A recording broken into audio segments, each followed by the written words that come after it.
30 seconds. Forward. Contact light. Okay, engine stop. We copy you down, Eagle. Houston, Tranquility Base here. The Eagle has landed. It's about 1:25 at 700 WLW. Speaking here with Aron Ranen, documentary filmmaker, trying to prove, in fact, the man did go to the moon. And we're looking for believers and non-believers alike. Room at 749-7000 to watch line 2. And today, only the special Neil Armstrong hotline. No one but Neil Armstrong could call 749-3700. We'll have 3 lines there. Leave them all open for Neil and only Neil. The reason I'm here in your studio right now is to try to communicate with Neil Armstrong using the 50,000 watts of your station. It's a flamethrower, I tell you. Mr. Armstrong, come out of your shell. This is your opportunity. It was perhaps the most documented event of all time. But did we really go? That's one small step for man, one giant leap for mankind. What do you think? Does it look real to you?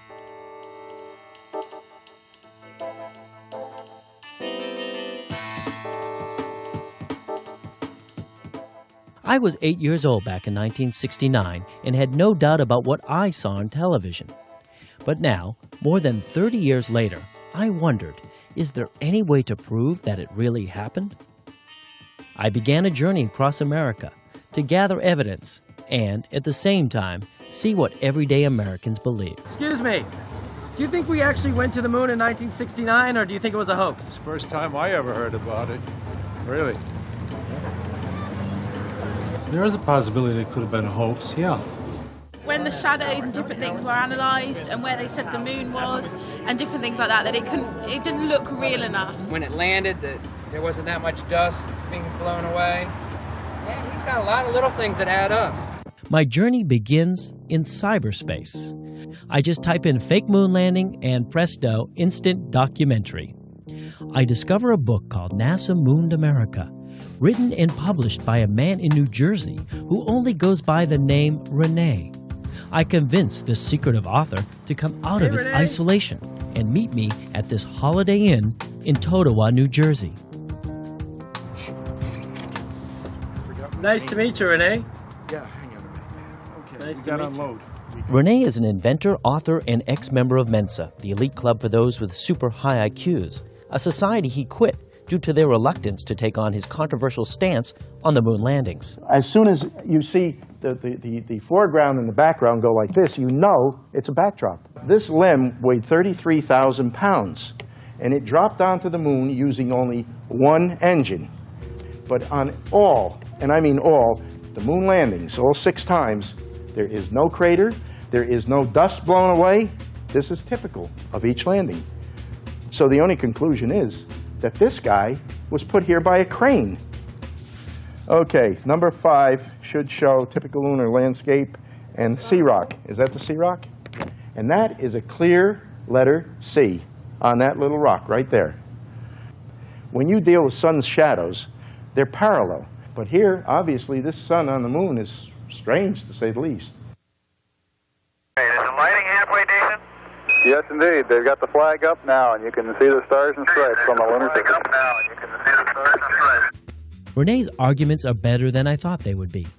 The lack of any crater under the lunar lander, and these shadows which appear to go in different directions. For a moon believer, this is perplexing stuff. What should my next step be? What would you do? Try and talk to Neil Armstrong, right? Unfortunately, all my phone calls to Neil's office in Ohio are answered with polite refusals. Neil will not do any one-on-one interviews with the media. Why won't Neil talk? Okay, ready for me to come out? All set. Okay, I'm on the top step. It's a very simple matter to hop down from one step to the next. Buzz Aldrin is the second human being to allegedly walk on the moon's surface. Where were you on July 20th, 1969? I was on the surface of the moon. Lack of gravity force here. What kind of proof can you offer us that you were there? What can you say to us? I'm an honest person, and I tell you I was on the moon. If you choose not to believe me, forget it. Beautiful, view. Isn't that something? Magnificent sight out here. Magnificent desolation.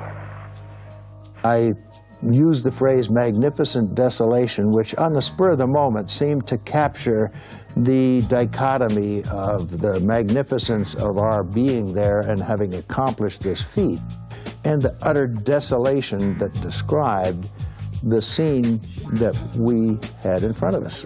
Just no life whatsoever, no sign of anything, no breeze, no air, just the stillness of forever.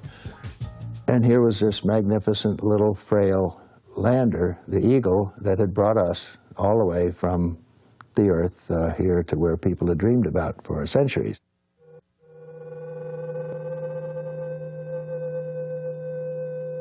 Who do you believe? Rene, with his analysis? Or do you trust Buzz? But it's that gorgeous view. I need more hard evidence and decide to dig deeper by examining each stage of the mission, from the actual launch to the moon landing, moonwalk, and finally splashdown and recovery of the astronauts. 12, 11, 10, 9, ignition sequence starts. 6, 5, 4, 3, 2, 1, 0. All engine running. Liftoff. We have a liftoff. 32 minutes past the hour. Liftoff on Apollo 11. Tower cleared. We got a roll program. Neil Armstrong reporting the roll and pitch program, which puts Apollo 11 on a proper heading. How do we know the astronauts were really in the capsule at takeoff and not hiding out in some bunker while others sat in for them? Simple, right? I tracked down the man who actually closed the hatch on the Apollo 11 capsule back in 1969.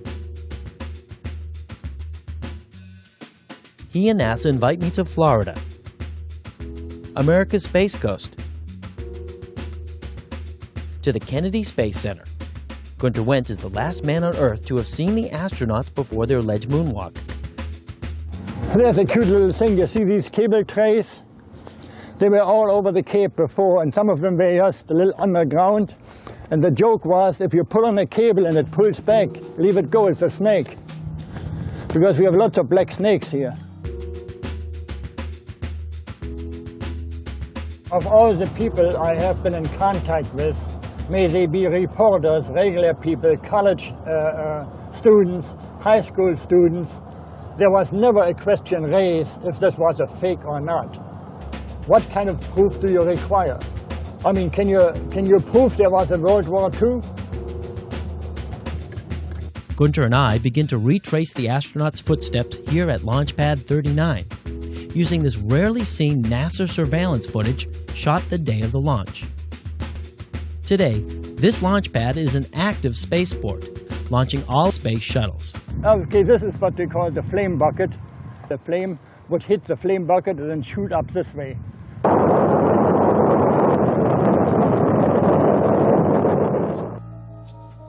Gunter is going to take me up the same elevator used by Armstrong and Aldrin back in 1969. Once we get to the top, I'm going to ask him the big question.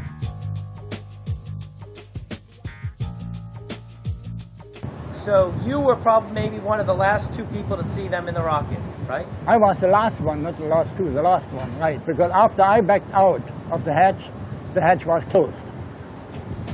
I was the last one to see the astronaut in it, okay? I can still, when the hatch was closed, I could look through the center window and see him in there. And they were definitely inside. There's no question about it. I mean, if that isn't proof, I don't know what you can do. Well, what do you think? Is Gunter telling the truth? Or were the astronauts really hidden in some underground bunker? After my trip to the launch pad, I begin searching Cocoa Beach for NASA workers and other Apollo 11 eyewitnesses who must still be living here. Keep your eye on this, because you never know what's going on behind it. Ha ha ha. I own a cigar store, and every astronaut that ever went up comes in here. And sometimes Big Daddy comes in here. We went next door to the bar with Big Daddy. A lot of people suspect the moon landing might have been a hoax. What do you Oh, don't even go there. I seen it on TV. I know better. Once you see it on television, you know that's the way it is, you know. Tell us, what was the personality of Neil Armstrong like when you were able to hang out with him? He was very nice. You know, he'd come in and you know, it was never alone though. He always had 3 or 4 hookers with him, and they'd go back down to the hotel down here. And I don't know what went on down there, but I heard stories of things that went on, scary things. At the bar, I meet Bob Tooley. Bob spent 30 years working for NASA at the Kennedy Space Center. They were totally against black people out there. Let me tell you, let me say that up front. They were against black people being a part of it. In fact, I had people to tell me, why don't I go to Africa and start my own space program?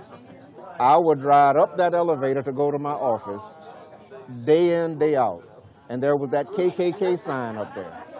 What I did was sat at my desk and drew me a black power fist on a little sticker. I rode down went to the elevator, I rode down the elevator, put that sticker on there. I told them about it. And they came and apologized and said that they didn't think that it was bothering anybody. And how can you expect it not to be bothering anybody? And, you know, needless to say, if there was any kind of problem, if there was any kind of fake thing going on, I would be the first person to expose them people. But hey, it's true. It's true. We did it. These guys are never going to quit, huh? The next day, Bob agrees to meet with me and introduces me to his boss, who managed information systems at Kennedy back in '69. Because if you remember, the S-4 stage had to stay connected to it, put it in Earth orbit until they were ready to aim it to the moon, and the S-4 stage was still a booster. It then directed it toward the moon. We had antennas that were watching the spacecraft. In fact, we can go get you the man who the antenna man is. Hey, do you know the antenna man? Oh, we know the antenna man. So he'll know the data was coming from the antenna, right? He was the one tracking it. It was his job. That was the man. He was in control of the antenna site. They're looking for people to say, how do you know that thing went to the moon? Because apparently there's been some books written that says it never went like that. I know, it's the first thing we all say is, bullshit. He's sort of using this as verification that, yeah, we're talking to the man who actually built the antenna site that tracked the vehicle that says, yeah, the data came down to my antenna station and we processed the data. We're off to see Frank Byrne, the antenna man. He must have gone back taking a nap. Hi. No, we just went ahead and ate, and he's probably 3 sheets to the wind. Frank has tossed back a few drinks prior to my arrival. I think you're going to wind up talking to you, too. We tracked the first satellite in the world. We tracked the first everything that went to the moon, everywhere. This was one of the antennas that we received telemetry data from the spacecraft. Yeah, you could, I guess you could simulate it, but it wasn't simulated. It was real life data. They should ought to listen to some of our episodes on the Pacific with the Redstone and its hydrogen bomb stuff. And what were you guys? And what happened? Well, we're gonna test the hydrogen bomb and the damn missile. And we're not gonna talk about that on camera anymore. I have no idea what's classified and what's not. It's screwed up. Okay. End of discussion. What? Tell us what happened. No, we're not gonna talk about it. I have no idea. I have absolutely no idea what's classified, what's not. Newly declassified film footage reveals what Frank was talking about. Operation Hardtack was a series of secret atmospheric H-bomb tests launched off Johnson Island in the South Pacific in 1958. And it turns out there was an accident. The rocket, armed with a nuclear device, lost control and exploded 6 miles above the island. As you can see here, the people in the bunkers were not expecting this. Frank sends me to meet his boss, Carl Sendler, who is one of the original scientists who built the Kennedy Space Center back in the 50s. He was also on Johnson Island during this nuclear mishap. Guidance system failed. The thing went straight up. Now, we didn't feel too good in the damn blockhouse. There wasn't much of a blockhouse to start with, ne? So that thing detonating right above us, ne? And there were ships out there with all kind of instrumentation to measure the effect, yeah? But it was not our responsibility. Our responsibility was only to get that thing up there, yeah? Are you proud of the Saturn V? Yeah, I wouldn't put it on my wall if I wouldn't, eh? Carl receives fan mail, which he responds to not with an image of a NASA rocket, but with a picture of a Nazi V-2 rocket. It's actually a V-2 with Peenemünde. And here, what I normally sign, Peenemünde. I later learned that Carl Sandler was part of a group of Nazi rocket scientists based here in Peenemünde on the Baltic coast of Germany. Now, when I was in Peenemünde, I was responsible for the construction of Doppler tracking systems. These Nazi scientists worked under the leadership of Wernher von Braun, building Hitler's V-1 and V-2 rockets, which rained terror on England. Their rocket development was based on original research by the American inventor Robert Goddard and the Russian genius Tchaikovsky.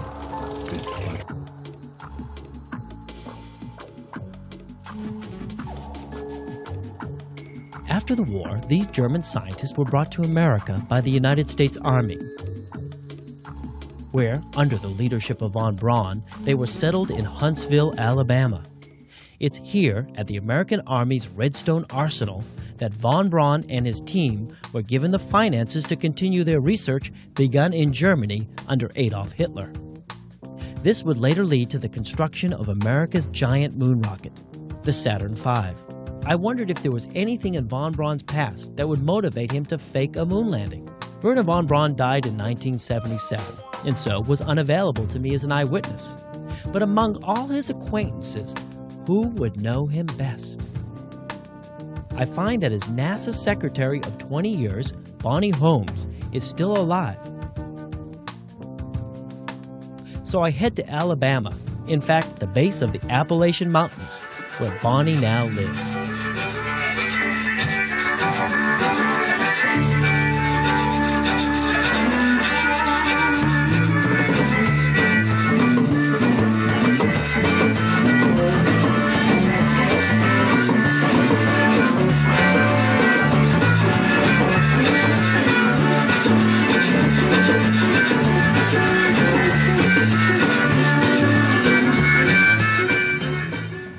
Take my picture. I was going to ask you about the moon landing, that Apollo 11, Neil Armstrong. Do you think it was a government hoax, or do you think we actually went?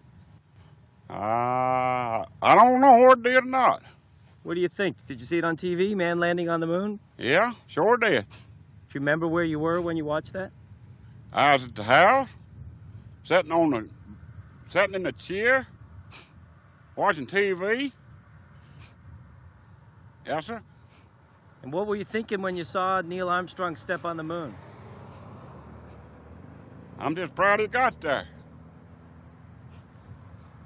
Yeah. Do you think we're ever going to be living in outer space? People will be having space colonies. Do you think that's going to happen? Might do it. Don't know for sure. Thank you. Watch that truck coming now.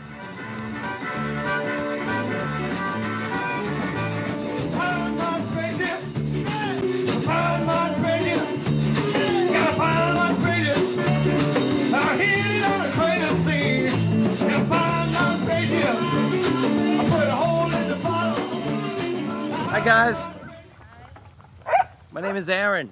Do you think we went to the moon, or do you think it was a hoax on TV? I reckon we really went. There's a lot better things the government can do with their money than to send people to the moon. I believe the moon landing was probably a hoax. There was a lot of things set up back then. The JFK shooting, Martin Luther King, it was all conspiracies.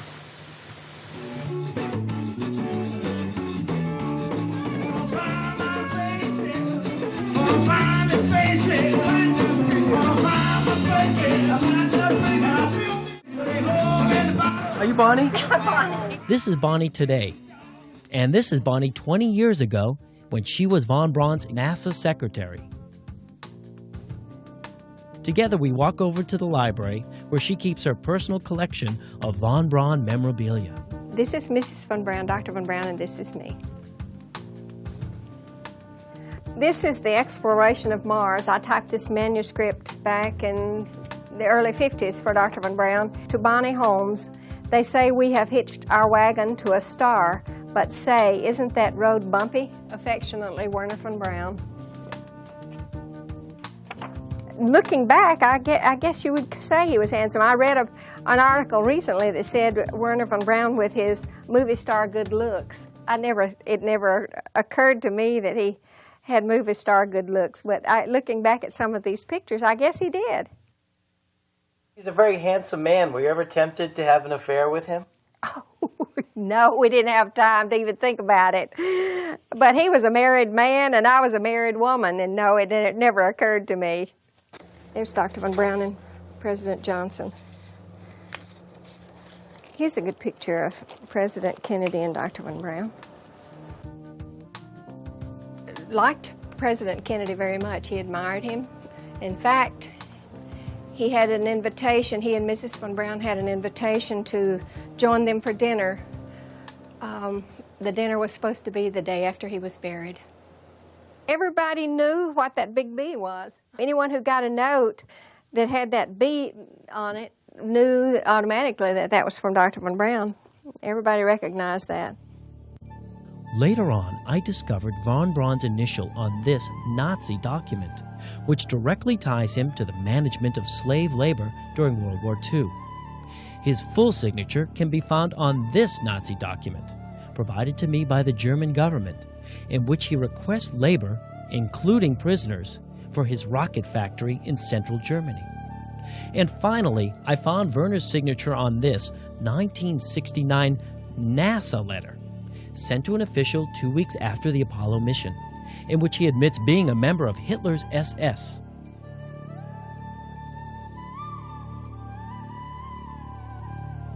And to quote him, "I would appreciate it if you kept this information to yourself, as I think it could only harm my work at NASA if all this were given undue publicity." The Nazi program occurred in two places: development on the Baltic coast at Peenemünde, and manufacturing at the Metalwork rocket factory here in central Germany. Inside these hills, in giant underground tunnels, 10,000 slaves worked at once building von Braun's V-2 rockets. Over 60,000 slaves passed through these tunnels. 20,000 of them died here. This is actual footage of the rocket workers, shot by the United States Army in 1945. This document implicates von Braun in the movement of concentration camp labor from Buchenwald to Dora. Mike Neufeld is the curator of World War II history at the Smithsonian. You can see on it his signature initial B in his characteristic hand. In the last paragraph of the document, he talks about getting certain privileges granted to this French physics professor, such as wearing civilian clothes instead of prisoner uniform, in order to increase his enthusiasm for doing independent work. By the fact that he was in Buchenwald and talked to the camp commandant implicates him in the use of concentration camp labor in a way that no other existing document does. Nazis building our moon spaceship? I had never heard of anything like this before. Hi, Alex. How are you doing? Very good. And you? Great. Nice to see you. Good to see you. Come on in. Sure. Alex Baum was a slave at the rocket factory, and amazingly enough survived, even after being forced to actually dig these huge tunnels. We never saw daylight till the tunnel was finished and they brought us up. The first time we went out of the tunnel, we were like a bunch of blind men. We couldn't even see because we never had seen light for months and months and months. I'll go and get my stuff for you.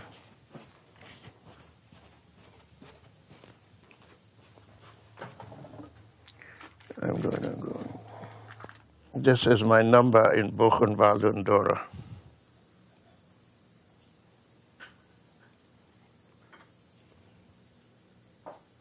And because they didn't think you were Jewish, you did not have a tattoo instead you No, had a patch. that's right, yeah. If you were Jewish, it would have been tattooed. Tattooed. Did you ever see Wernher von Braun at the rocket camp? Yes, we all saw. I mean, anybody who was at the rocket camp saw von Braun, we saw Himmler, we even saw Goering in Peenemünde. That's the only time I saw him there. They used to hang 5 people a day in the entrance of the tunnel. I mean, who wants to see thousands of bodies, skeleton? I mean, that's all we were, skeleton bodies. They didn't bother burying or anything. Like I say, you become bestial. It's like the president of a big corporation not being punished if slave labor is working in their factory. I nominated him for the International Boss of the Year, and he won it. Because he was truly the Boss of the Year.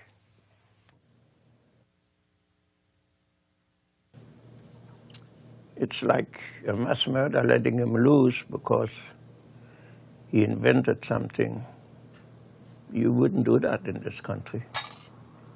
You would still be in jail. You would still be. So, what can you do? What would have happened to Wernher von Braun if he were still alive today?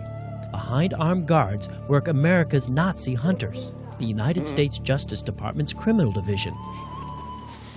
Some of the key individuals responsible for the great accomplishment of Apollo 11, the landing of human beings on the moon, were deeply involved in Nazi crimes during World War II. This isn't just guilt by association. It's not just that some of them were in the SS or the Nazi Party. They were personally complicit in Nazi crimes. Arthur Rudolph was Wernher von Braun's head of rocket manufacturing under both Adolf Hitler and John F. Kennedy. The Justice Department brought war crime charges against him. But Rudolph was very much a de facto deportation. He was removed unceremoniously from the United States, and the Justice Department exposed him for what he was. Which was? Which was a Nazi criminal.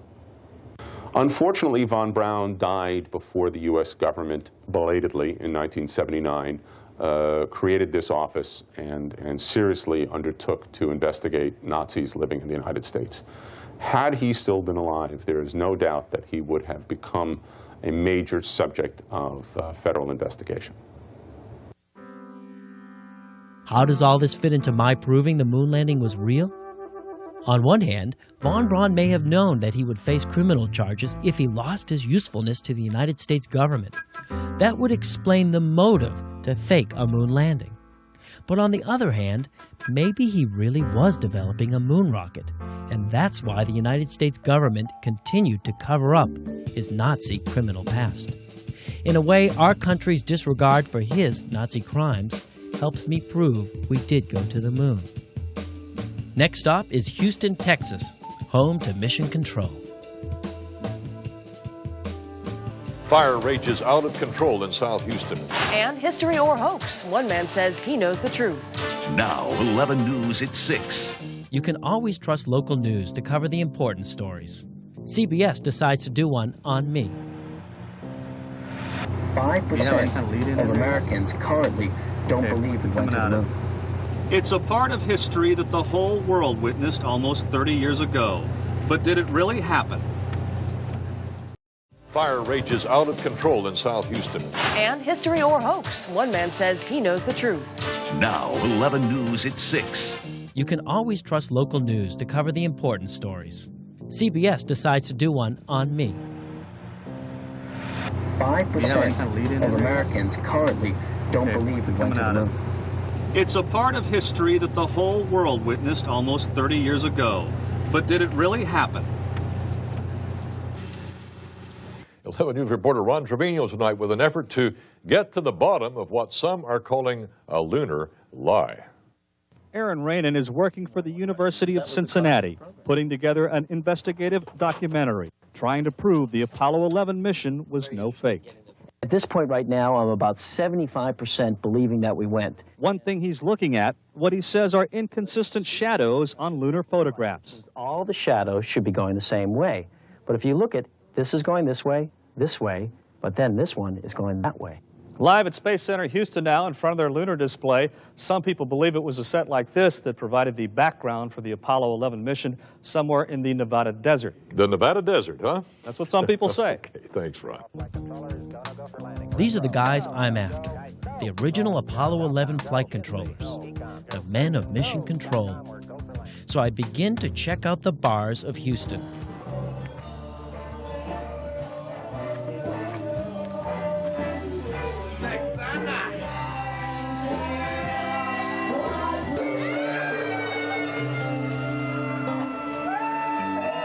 No flight controllers here, but I had better luck at my next stop. Believe it or not, I find the Apollo 11 re-entry flight controller, John Llewellyn, who is responsible for bringing the crew safely back to Earth. I'm a space navigator. My major function was get home guys alive. At all times, John had to be aware of how to bring them back. But it will go down in history, we did it. We got it in some kind of a French archives. And once those pricks put it in the thing, it's all over. Proud you did it. We look alike. Hey, look, I don't make a... I'm very proud I did it. That's right. We're all And you proud. show me another motherfucker again. So there really are space cowboys after all. By this time, I am so intrigued that I am carrying my camera everywhere, including Houston's famous Art Car Museum. I think the technology was available to make it a hoax.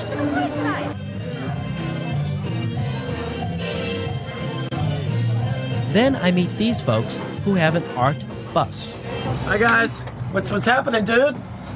Well, just another night in Houston, Texas. All right. I'm trying to prove that Apollo 11 was not a hoax. I'm traveling around the country. Hey, we went to Craters of the Moon. That's where they filmed that. Where are you going? We're going to our warehouse to have a Fanatics rehearsal. And you're welcome to come over if you want. You're welcome too.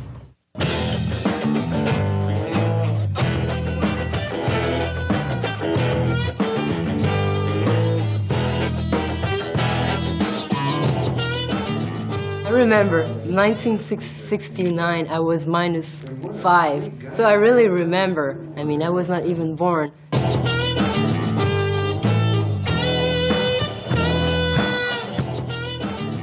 Coming out of the NASA area, I was there because my father was a minister at the church and the space community developing out there. You're the son of a space minister.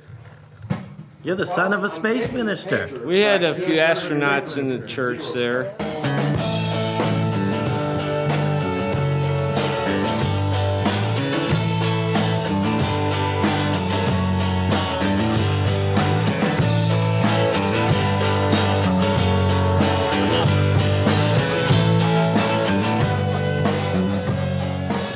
I think if we win. You think we win? Yeah. Why do you think we win? I just don't Technology, think we're so advanced now. We like evolved from like many different things. I think it was possible. I think we win. This is Johnson Space Center, home to Mission Control. It's time to try and find legendary flight director Gene Kranz. Smile. FAO. Don't be mad. We'll get it up there. See how nice and leisurely it's been? That's the way it should be. There is no question in any real engineers, program managers, flight planners, or astronauts' mind that this was the real thing. Roger, and for your information, we show you at an altitude of about 92 miles above the surface right now. The spacecraft cracks the hill, and now we are not going to leave until we either land, we abort, or we crash. Those are the only three options open to us in those moments. We continued coasting down to the point at which we had to ignite the engines. I made my go, no go. 100 feet, 3.5 down, 9 forward. 4 forward, drift into the right a little. The navigation problem was taking us way downstream, and now it looked like we were going to run out of fuel. 60 seconds. Lights on. And this was the final decision that we had to make. I made the go to continue the landing process. Forward, 40 feet down, 2.5, picking up some dust. Great shadow. 4 forward, drift into the right a little. 30 seconds. Forward, just. Contact light. Okay, engine stop. We copy you down, Eagle. Houston, Tranquility Base here. The Eagle has landed. I personally broke down. I just couldn't get going. The emotion overwhelmed me until finally, a few seconds later, I just slammed my arm on the console. My pencil broke. Got back on track. Are you getting a TV picture now, Houston? Neil, yes, we are getting a TV picture. You're in our field of view now. The moment that we touched down, there was a moment of a bit of extemporaneous looking at each other, and I patted Neil on the back as if to say, well, we really made it. But then we set about doing the other things that we had to do. Moving on the surface was quite easy. The lower gravity gave the overall impression of a slow motion world. Maybe 4 easy paces can bring you to... Everything that was happening aboard the Apollo 11 flight was constantly streaming down to antenna sites all over the world. From the astronauts' heartbeats to electrical use inside the command module, it was all recorded on these telemetry tapes. So where is this hard evidence? I haven't seen anything that indicates the telemetry data is even in existence, and as I said, even if we had it, we don't have the machines to play it back. But your own research has shown the telemetry data is missing. That's right. Could this be true? Mankind's first interplanetary exploration and the original science data is missing? Apollo 11, this is Houston, radio check, over. If it's anywhere, it should be here at NASA's Goddard Space Center in Maryland, home to the National Space Science Data Archives. This film you're making now, what is it? This is a film trying to prove that Apollo 11 happened. Does it have a name? I mean, do you have a name for it yet, or you? I'm calling it "Did We Go?" Did we go? Okay, okay. Doesn't have it either. The Smithsonian doesn't have it. Johnson doesn't have it. Right. We've been unable to track it down. I mean, we don't know where this telemetry data ended up, and we don't know what path it may have taken. So. Unfortunately, I'm afraid I can't really give you much of a clue as to where this data ended up and whether it still exists or not. Most likely, these scientists just misplaced these tapes. Or did they? In 1969, the astronauts conducted 3 alleged science experiments on the moon, one of which is still in operation today. It is the Lunar Laser Reflector, which allows a giant laser on Earth to be pointed at the Apollo 11 landing site. Then, it bounces back to the same place it came from on Earth. I traveled to the University of Maryland to meet the principal investigator, Professor Carol Alley.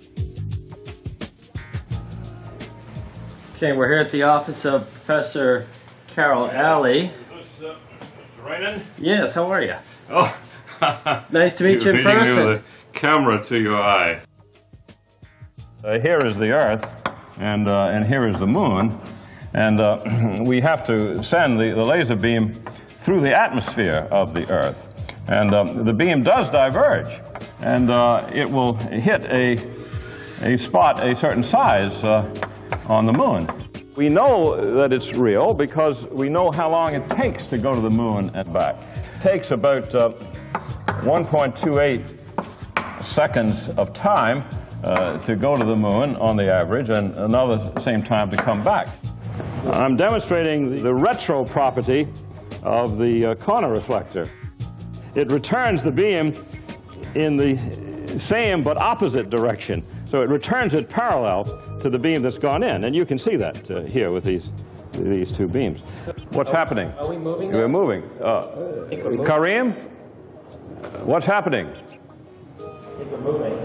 If I can successfully bounce this laser off the reflector, it will be my best hard evidence yet. So it's off to the hills of West Texas, to the McDonald Observatory, one of only 2 places in the world which currently laser range off the Moon. Laser ranging was originally used to measure the exact distance between the Earth and the Moon, And tonight, the crew here has agreed to once again aim for the Apollo 11 reflector. Right underneath that spot is the Apollo 11 site, and Ken is adjusting the pointing of the telescope so we point as absolutely as we can to something that we can't see. That's why it's very difficult to do that. Our light's going from here to the moon and back. And these corner reflectors reflect the energy that strikes it back to the Earth. And if we're lucky, that energy comes back into our telescope and we detect it. Did you get another one? Yeah, he's got another one, another return. There's something important at this part of the graph, and that's these dots along here that are adding up. And to us, that means that we actually have received our light back from the reflector at Apollo 11. You satisfied that we have reflected off the moon as technician here? Yes. Well, gentlemen, it's time for the moon laser victory dance. All right, here we go. All right, let's see those feet moving. We got Apollo 11. We got Apollo 11. Give yourselves a hand, we did it. Almost believe it. It turns out I celebrated a little too early, as I later discovered that the Russians had landed a laser reflector on this unmanned lunar probe. Could the Americans have done the same? The next day I wake up here in West Texas a little down about the Russian probe. So I take up an offer from a local cowboy historian to visit him on his ranch to talk about the Apollo 11 history I've uncovered. So you got a lot of dead skulls all everywhere. Yeah. This is a Rambouillet, a buck Rambouillet sheep from France. And you can tell by the number of curls that he was pretty old. This is a book on the 12th Armored Division, one of the 16 armored divisions we had in World War II, and that was the outfit that my cavalry squadron worked for. We were their recon. The Silver Star, yeah. It's for gallantry in combat. I had a bad day one time, and I got out of it all right. Bill invites me to join him at a cross-cutting competition nearby. It's here I asked this decorated World War II veteran about Wernher von Braun. I don't feel too happy over the Berlin Wall going down, and anything German. I don't ride in Volkswagens here in the States. I can see why they took Wernher von Braun because of his knowledge, and they wanted to catch up with or exceed the Russians. Who got ahead of us with Sputnik. And I can understand that, but I don't like it.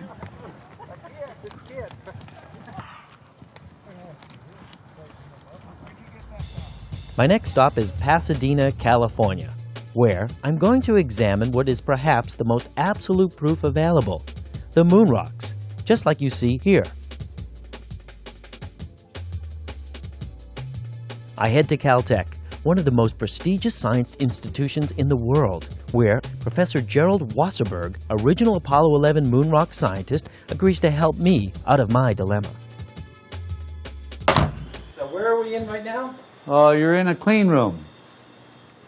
And I'm going to show you moon rock. Here's the moon rock under there.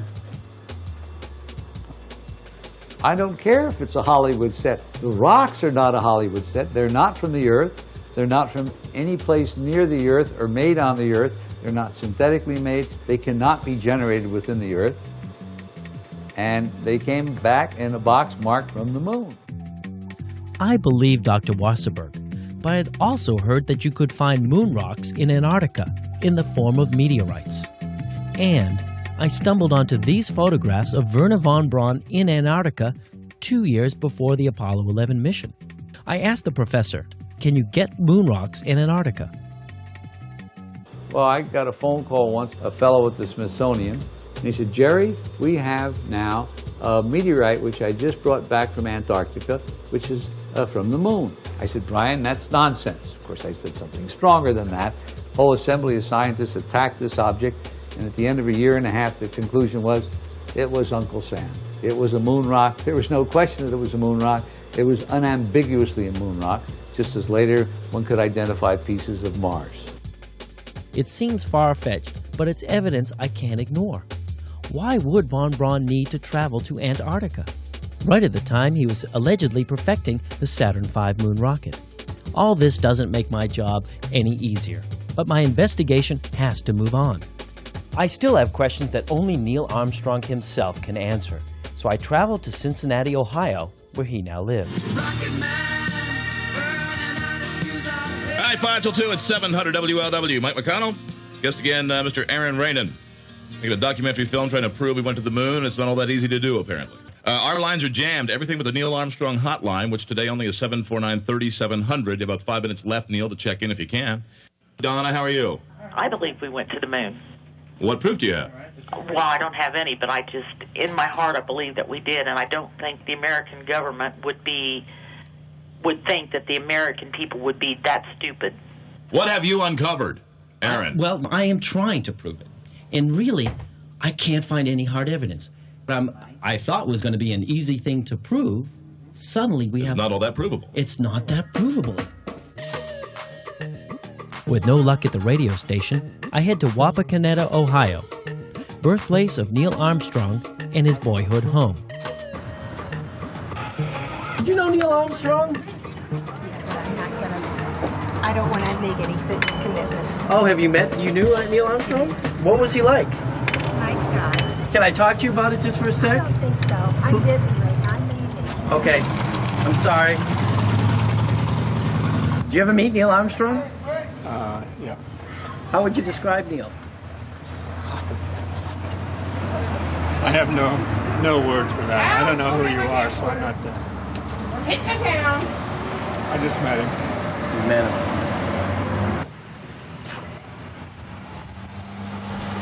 Why are people putting up a wall between me and Neil? I decide to try to learn more about this town. The most redneck inbred town in America. Inbred? St. Mary's is inbred. Walpock's just a bunch of rednecks. The KKK used to run this town at one time. Yeah. No. Yeah. Yeah, They used to have a sign in the city right? that said, if you was black, don't let the sun shine on your back. I ain't going to Walpock. There are a bunch of rednecks there. They'll kill me. It was legal to beat up blacks after dark, if you were out after dark. You call them after dark, you're allowed to Yeah. I think it's just been in the last couple of years black people started coming to Walpock. Yeah. There's like 1 or 2 families, that's about it. There's no blacks in Walpock. No. People wouldn't know where who they are. We used to have a news outside of town back in the 60s that said, you caught in town, you're dead. I mean, a noose for blacks. All right, well, we're here in Wapakoneta, and I guess you're one of the 2 black people that live here, or how does it work? Yeah, I'm about I've seen another black person here. I mean, I haven't actually come in any contact with them, so, you know. There's only 2 black people in town then, or? I'll say 3 total that I've seen, including myself. Now I'm learning more than I want to know about Neil's hometown. I'm on my way through the cornfields of central Ohio to the Armstrong birthplace, the Armstrong house. Strange, well-maintained, with a ham radio antenna on the roof. Who is living here now? What is the secret of Neil Armstrong? Why won't he or his friends talk? What is going on here? I look for Neil everywhere, including here at this observatory atop a neighbor's garage, where as a boy he first studied the planet he was destined to one day walk on, allegedly. He had a nice personality. He had a nice personality, but Yeah, kind yeah. of quiet. I mean, he never liked to He brag never about, liked to brag. Never liked to anything. brag about anything. Yeah, we're proud of him. I happen on the fact that Neil played in a local band. I tracked down one of the original members of this group, who has just returned to retire here in Wapakoneta. I got this out this morning. It hasn't been out of the case for 5 years. I play clarinet and baritone sax and bass clarinet mostly. We had this little German band. It was called the Mississippi Moonshiners. And Neil played baritone and tuba. He played the tuba. Yeah, he played baritone, horn, and tuba. We had lights. It would blink on and off and on and off, and it would spell out Mississippi Moonshiner. Neil made that for us. We used to make model airplanes and fly them out of his window. We would tighten up the band on them, the old model that you put the paper around. And then we'd set them on fire and see how long they would last, and the neighbors would get mad at us. Do you think Neil could have been part of a hoax like that? That's the first that's ever been brought to my attention. Anyone that believes that must have a lot of oatmeal in their head. If you could say something to Neil right now, what would you say to him? Where in the world have you been? What all have you done? Tell me. I'd really like to know that. And I'd like to know what Neil's up to also. But I travel throughout Ohio searching for him with no success. Hornet reports a sonic boom a short time ago. Time for the splashdown in recovery of the Apollo 11 crew. Apollo 11 Houston, in the blind, air boss has a visual contact. Apollo 11, this is Hornet, over. Apollo 1, this is Apollo 11, reading your live course. Our position 1330, 6915. 11 Hornet, copy, 133016. What if the capsule came from outer space and the astronauts weren't even in there? Or worse yet, maybe it was dropped by an Air Force C-130. There's only one way to find out, so I tracked down the Navy frogman who was the first to open the capsule door upon splashdown. He agrees to meet me aboard the original recovery vessel, the USS Hornet, now a museum in Oakland, California. From my own standpoint, there is no question that it happened. And the reason was because I saw the command module come down through the atmosphere. I saw it when it was too high to have been dropped by any plane. I traced it with my own eyes. That was the most vivid memory I have as it came down, almost caught between night and day. I watched it splat with the chutes open. I watched it splash down. It never left my eyesight. When they came out, one of them, I don't know which one it was, said something to me. That was the first words that were spoken as they came out of the command module. Now, this is what they said, filtered through the gas mask. And I'm thinking to myself, what was that? I figured I have to reply back in kind. And not knowing what they said, I just mimicked it, went roll, roll, roll, roll. So that was the first exchange between astronauts and a human being here on the Earth. I believe Clancy saw the astronauts when he opened the capsule door. But did they really walk on the moon? NASA claims that 12 people have been there. Commander Gene Cernan belongs to this exclusive club, allegedly being the last to leave the moon's surface. I went to the moon twice, once in Apollo 10, and we came close, but didn't land. Went back as commander of Apollo 17. I was strolling on the moon one day in a merry, merry month of December. But being a commander, I was also the last to get in the spacecraft, so I guess I'm known as the last man to have left my footprints on the moon because I was the last one to have left the surface of the moon. You know, I chuckle. The shadow's not in the right direction. Right here they claim there's a letter C on the rock. Are there any stage hands on the moon when you were there? No, there weren't any stage hands on the moon when I was there. I asked Gene why there was no crater under the lunar lander. Thank God there's not a crater there. We might be in it because we shut the engine down some 3 meters above the surface. And we literally free fell that last 9 or 10 feet. And the reason we did that, if we kept the engine running all the way down to the surface, it truly would have dug a crater. The back pressure would have blown back up in the engine and probably blown us off the moon. Did Neil Armstrong use the same techniques when? Absolutely. If you ever want to understand what the infinity of space and the infinity of time is, you have to stand on the surface of the moon and look at the Earth. And look at the Earth, it's all its splendor, it's all its beauty, a three-dimensional Earth surrounded by this infinite blackness, the infinity of space and time which goes on forever. And it's a blackness that surrounds you, standing in sunlight, that blackness surrounds you. As I said, it's a paradox, but on the moon it's truth. We went to the moon. I was there.